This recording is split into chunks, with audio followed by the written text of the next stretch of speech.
menyilaukan itu turun dengan cepat setelah pelindung Kaguya dihancurkan. Naruto yang sedang memegangi Zoros dengan 8 lengan cakra biju, tiba-tiba merasakan tubuhnya kaku. Satu persatu ekor cakra itu meredup. Dengan ekspresi panik, Naruto bertanya ke Kurama di alam bawah sadarnya dengan berkata, "Kurama, apakah ini bagian dari efek samping kombinasi ini?" Kurama menanggapinya dengan berkata, "Tidak, dan kau harus melihat ke arah atas, bahwa cahaya Mugen Tsukuyomi telah kembali menyinari desa Konoha." Naruto di situ langsung terkejut. Di momen itu Boruto juga kaget karena mereka berdua masih fokus melakukan sesuatu untuk menyegel Zoros. Tidak ada waktu lagi, Boruto langsung membuka portal karmanya, lalu dia membawa ayahnya masuk ke dalam sana. Sebelum masuk, Boruto hanya bisa menatap dari kejauhan melihat ke arah Sasuke, maupun mereka lainnya. Jika Boruto tidak langsung pergi, maka nanti dia akan terjebak ke dalam mimpi. Kalau itu terjadi, tidak akan ada yang dapat melawan para Otsutsuki, dan bumi bisa jadi langsung jatuh ke tangan mereka. Boruto dan Naruto masuk ke sana, mereka lalu berpindah ke dimensi milik Ishiki. Setelah sampai di sana, Boruto langsung jatuh sedih. Naruto memahami kesedihannya. Naruto berkata, "Aku paham kenapa kau sedih, Boruto. Tetapi kita adalah seorang shinobi, situasi pahit seperti ini akan kau rasakan, tidak ada pilihan lain selain berpindah kemari dengan cepat." Boruto lalu berkata, "Saat ini kita tak mengetahui bagaimana keadaan mereka ayah. Bahkan Himawari, kemungkinan besar juga telah terjebak dalam mimpi tersebut." Kemudian, tiba-tiba sosok misterius dari ras Momoshiki di tubuh Boruto berkata, "Boruto, dengarkan ini, aku telah meninggalkan sedikit kekuatanku di dekat Zoros." Saat itu juga, sebuah cakra keluar dari tubuh Boruto dan menyelimuti tubuh Naruto juga. Naruto bingung apa yang Boruto lakukan. Boruto berkata, "Dengarkan ini, ayah." Seketika terdengar di telinga mereka berdua bahwa Zoros langsung tertawa. Dia memunculkan kembali perisainya sambil berkata, "Ternyata kau yang mengaktifkan itu sejak awal ya. Kau benar-benar licik, tetapi pada akhirnya kau berhasil menyelamatkanku." Naruto dan Boruto langsung terlihat bingung bahwa Zoros sebenarnya berbicara dengan siapa. Boruto bertanya, apakah mungkin bahwa yang mengaktifkan itu adalah salah satu temannya? Naruto di situ menanggapinya dengan berkata, "Ya, kemungkinan besar, Boruto." Kemudian kembali ke desa Konoha, pemandangan miris terlihat di daratan di dekat Zoros, kalau beberapa pahlawan kita telah terbungkus seperti kepompong. Namun, ada beberapa yang masih bertahan. Ternyata Itachi berhasil mengaktifkan Susanoo merahnya. Dia menarik Sasuke masuk ke dalam itu. Semua shinobi Edo Tensei juga berhasil dia selamatkan, dengan cara ditariknya menggunakan lengan Susanoo.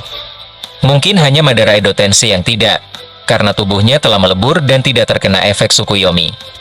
Jika Itachi tidak melindungi semua Edo Tensei, tubuh mereka akan hancur terkena cahaya itu, lalu tidak akan pernah bisa dibangkitkan kembali oleh Orochimaru. Sementara Himawari, Sarada, dan Kaguya berhasil berpindah bersama menggunakan portal Kaguya. Mereka berpindah ke dimensinya di sana. Orochimaru, Jiraiya, Yamato, Kakashi, Mitsuki maupun lainnya, seperti Hamura Ida Kode, bahkan Jura di situ semuanya terjebak ke dalam Mugen Tsukuyomi. Hagoromo mampu bertahan sendirian dengan melindungi dirinya, menggunakan perisai Cakra Rikudo. Tetapi saat itu juga, jatuh dari atasnya sebuah meteor kecil, diarahkan kepada Hagoromo yang sedang mengaktifkan pelindung. Kecepatan meteor itu luar biasa. Hagoromo mengaktifkan kekuatan Rikudonya, muncul akar pohon dari tanah tapi akar itu langsung mengeras dan hancur akibat terkena sinar mata bulan. Alhasil, Hagoromo berusaha menangkis-nangkisnya, tetapi pada akhirnya perisainya hancur, dan dia langsung terjebak ke dalam Mugen Tsukuyomi. Nah, apa yang terjadi pada Kawaki? Kawaki sama seperti Boruto, dia melarikan diri menggunakan portal karmanya, dan ternyata berpindah ke dimensi milik Ishiki juga. Dia akhirnya bertemu Naruto dan Boruto di sana. Setelah peristiwa itu berlangsung, suasana malam di desa Konoha seketika hening, hampa, sekaligus mengerikan, karena hanya terlihat Susanoo merah Itachi, yang masih tegak berdiri dan terlihat sangatlah mencolok. Zoros yang melihat itu dari balik perisainya, memiliki rencana licik dan berniat menghancurkan Susanoo Itachi. Raikage ketiga dari dalam Susanoo Itachi berkata, "Tak kusangka bahwa kau bertindak dengan sangat cepat. Aku terkejut ketika kau berhasil menarik kami, sebelum cahaya itu menyinari kami semua." Obito di situ sudah tidak kaget lagi pada kejeniusan Itachi. Minato juga sama. Bahkan Minato berkata, jika memang aku dikenal sebagai orang paling jenius di Konoha, tapi sebenarnya aku ada di tempat kedua, sebab Itachi lah yang pertama. Kecepatanmu membaca situasi ini benar-benar membuatku kagum. Bahkan Sandaime pernah mengatakan kalau dia sudah memiliki pemikiran seperti Hokage pada usia 7 tahun. Itachi di situ mencoba merendah dengan berkata, "Tidak, ini hanyalah insting cepat dari mataku.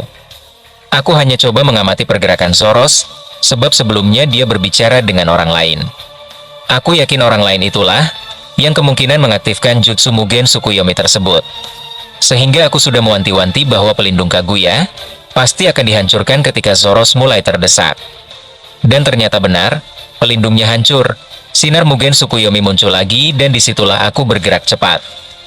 Kemudian, terlihat Zoro's mulai berbicara lagi, tetapi mereka tidak mendengar isi komunikasinya. Dan saat itu juga, cahaya Mugen Tsukuyomi akhirnya telah selesai, menyinari seluruh bumi.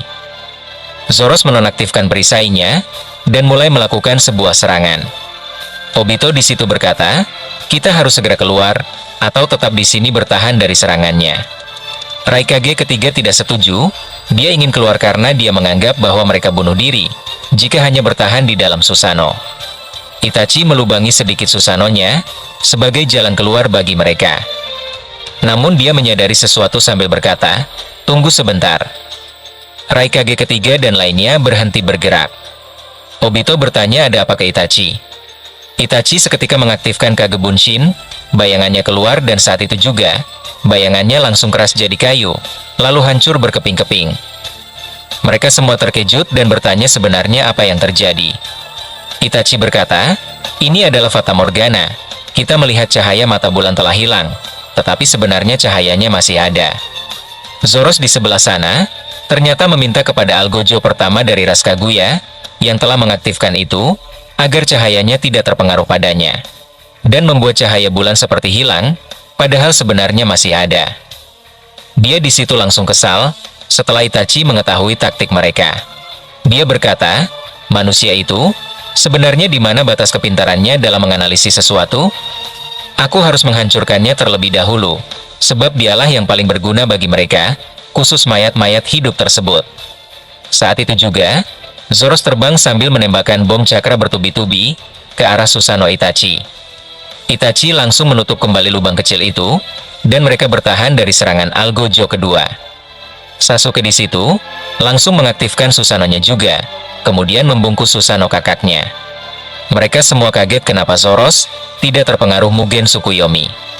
Namun Hashirama berkata, "Tidak ada waktu memikirkan itu, saat ini kita tidak boleh keluar dari Susanoo kalian."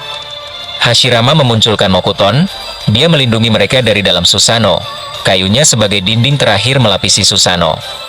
Zoro selalu berhenti menyerang, dia muncul tepat di depan Susanoo Itachi sambil berkata, "Mari kita lihat sampai di mana kalian bisa bertahan." Aku perlahan mulai menikmati momen ini. Menyiksa kalian adalah keahlianku, sehingga ini mirip momen ketika aku mengeksekusi Otsutsuki yang nakal. Adegan lalu kembali ke Boruto, Naruto maupun Kawaki. Mereka telah mendengar dan mengetahui kalau Zoro's tidak terjebak dan saat ini menyerang para Edo Tensei. Kawaki berkata, "Kita hanya harus mencari cara agar cahaya genjutsu itu tidak mengenai kita. Saat ini kita tidak mengetahui di mana Kaguya. Dia jawaban utama untuk dapat melawan pengguna ilusi itu." Boruto di situ benar-benar tidak sabaran, sebab jika mereka tidak melakukan apapun, Sasuke bisa ikut terjebak ke dalam mimpi. Boruto berkata, "Ayah, aku akan mengaktifkan sensorik dan menyebarkannya ke beberapa dimensi. Berdasarkan informasi yang kita dapat dari Zoro's, kemungkinan Kaguya telah berhasil melarikan diri ke dimensi lain." Boruto lalu melakukannya, dan langkah cerdasnya langsung berhasil. Dia menemukan lokasi Kaguya yang ada di dimensinya. Mereka bertiga berpindah ke sana melalui portal Karma Boruto. Setelah sampai di sana, pelukan hangat berlangsung antara Himawari dan Naruto, tetapi Sarada terlihat sedih kepada Boruto, karena ayahnya dalam bahaya di desa. Tapi Boruto berkata, "Bibi Kaguya, aku yakin Anda dapat kembali melakukan sesuatu terhadap teknik tersebut." Kaguya langsung memotong ucapan Boruto dengan berkata, "Ya, tetapi untuk kedua kalinya, sepertinya itu sesuatu yang mempunyai syarat Boruto. Aku bisa menghentikan cahaya itu, tetapi nanti aku takkan bisa menghentikan teknik tersebut. Naruto di situ langsung berkata, "Tenanglah karena aku masih mengetahui segel jutsu penghentian Mugen Tsukuyomi, aku dan Sasuke akan melakukannya." Kawaki langsung bertanya, "Bagaimana segelnya?" Naruto mencontohkan ke mereka, dan di sini Kawaki telah merekam itu menggunakan mata Sukuna Hikonanya. Naruto berkata, "Kekuatan ini hanya bisa digunakan oleh aku dan Sasuke, sebab kami berdua masih mempunyai cakra Rikudo milik Hagoromo. Kekuatan bulan dan matahari kami adalah kunci untuk menonaktifkannya. Jadi, Kaguya hanya harus menghalau cahaya tersebut." Saat itu juga, mereka langsung muncul dari tembok patung Hokage, portal kecil muncul dan di situ, Kaguya memunculkan cahaya lalu menutupi langkah mereka, agar bisa menerobos cahaya Mugen Tsukuyomi yang tak terlihat tersebut. Saat Zoro sedang menyerang membabi buta, dia terkejut ketika dua kubus besar muncul dan mencoba menghimpitnya. Saat dia menghindar ke atas, pedang Boruto yang sudah dialiri Uzuhiko mencoba menebasnya. Tebasan Boruto mengenai bahu kanannya, Zoro mundur, Kawaki di situ langsung memunculkan portal dan masuk ke Susanoo Itachi. Dia lalu memunculkan Himawari dan Sarada di situ untuk bertahan di dalam Susanoo. Nah, bencana muncul ketika Naruto dan Boruto bersama-sama ingin menyerang Zoro di udara. Tiba-tiba terlihat Kaguya telah dicekik oleh seseorang, membuat cahaya di tubuh Naruto maupun Boruto menghilang, sebab Kaguya diserang. Dan saat itu juga, Sasuke di dalam Susanoo-nya langsung mengaktifkan Rinnegan. Dia menggunakan teknik Amenote Jikara. Dia menukar tubuhnya dengan tubuh Boruto. Boruto ada di dalam Susanoo bersama Kawaki dan lainnya. Sementara Naruto, Sasuke dan Kaguya langsung terkena cahaya Mugen Tsukuyomi. Mereka bertiga kini terjebak ke dalam mimpi abadi tersebut. Boruto, Sarada dan Kawaki hanya bisa berteriak melihat momen itu.